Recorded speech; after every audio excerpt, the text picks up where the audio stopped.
சிவனையும் முருகனுடைய அருளையும் அடைஞ்சவங்க தான் சித்தர்கள்.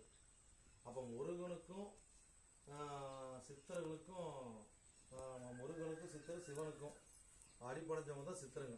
மனிதனை பிறவி எடுத்து அவங்க பார்த்தீங்கன்னாக்கா ஜீவசம அவங்க பார்த்தீங்கன்னாக்கா மூச்சு காலத்துலேயும் பார்த்தீங்கன்னா எல்லாமே அந்த ஆகாது எல்லா கணக்கெடுப்பும் பார்த்தீங்கன்னாக்கா இப்போ வந்து பார்த்தீங்கன்னா இப்போ ஜோதிடம் ஒரு மனசோட கணிப்பு எல்லாம் வந்தது பூரா பார்த்தீங்கன்னாக்கா ஆண்டவ ரூபத்தில் ஈஸ்வரன் அவதாரத்தில் பார்த்தீங்கன்னாக்கா சித்தர்கள் தான் பார்த்தீங்கன்னாக்கா நோய்க்கும் மருந்து கண்டுபிடிச்சி வச்சாங்க. ஒருத்தரோட நல்லது கெட்டது அனைத்துக்குமே பார்த்தீங்கன்னாக்கா அவங்க தான் வந்து பார்த்தீங்கன்னா அப்பெல்லாம் மணி கிடையாது, எதுவுமே கிடையாது.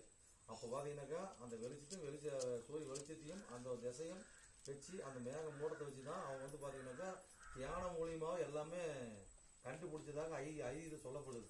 சரிங்களா? அப்போ சித்தர்கள் கண்டுபிடிக்காம இங்கே எதுவுமே கிடையாது. மூலிகை கிடையாது, நம்ம பார்க்குற பஞ்சாங்கம் கிடையாது. இந்த மாதிரி தொடர்ந்து அனைத்து விஷயம் பார்த்தீங்கன்னா அனைத்துமே கிடையாது. இப்போ வந்து பார்த்தீங்கன்னா சித்தர்கள் வந்து பார்த்தீங்கன்னா ஒவ்வொருத்தரும் ஒவ்வொரு விஷயத்த கண்டுபிடிச்சிருக்காங்க. அதனால தான் பார்த்தீங்கன்னாக்கா சித்தன் போக சிவன் போக்கும்பாங்க. யார்கிட்ட வாங்கினாலும் சித்தர்கிட்ட மட்டும் சாப்பிட வாங்கக்கூடாதும்பாங்க. அப்போ சாமியார்கிட்ட நம்ம வந்து அதாவது சாமியார்னா உண்மையாக தவம் புரிஞ்சு உண்மையாக ஒரு இதாக இருக்கிறவங்க பார்த்தீங்கன்னாக்கா அவங்க சாப்பிடும்போது தான் கண்டிப்பாக கேட்கும்.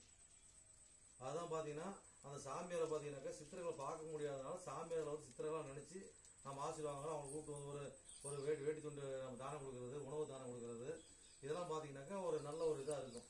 இப்போ வந்து வம்சாவளியில் யாராவது முன்னோர்கள் சாபம் இன்னொரு சாபம் தாய் வழி சாபம் தந்தை வழி தோஷமெல்லாம் இருக்குது அப்படின்னா இது வந்து இந்த மாதிரி ஒரு சன்னியாசிகிட்ட கொடுத்து ஆசீர்வாதம் போது பார்த்தீங்கன்னா நிவர்த்தி ஆகும், ஒரு பரிகாரம். நம்மளுக்கு கல்யாணமும் ஆகலை, நாம் சன்னியாசி கோலம் போகக்கூடாதுன்னு தான் சன்னியாசிக்கு ஆசீர்வாதம் வாங்குறது.